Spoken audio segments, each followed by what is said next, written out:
Hello, so just a quick mid-month update that no one asked for. It's been 2 weeks or more since the Simula at Wakas kick-off concert sa PH Arena. Lahat nag-PPCD pa rin, including me. Kaya ngayon naka-Simula at Wakas shirt ako. Medyo wala akong masyadong updates or uploads or nahihirapan ako mag-keep up sa mga ganap-ganap ng SB19 because konti lang yung day off ko this June kasi pinagsama-sama ko siya sa annual leave ko nung umuwi ako ng Pinas.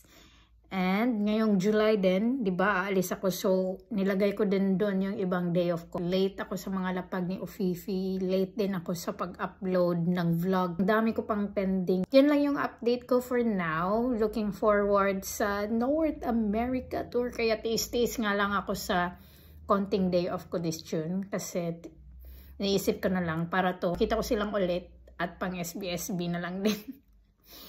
So, I'll be spending 2 weeks there. Excited to see yung mga kasabayan kong 18 doon sa US kasi sila yung palagi kong nakakasama sa mga previous world tour ko kasi doon ako nag-a-attend kasi wala pang Europe. Also, manifesting na may Europe tour sa next leg if meron. Yun lang, update lang.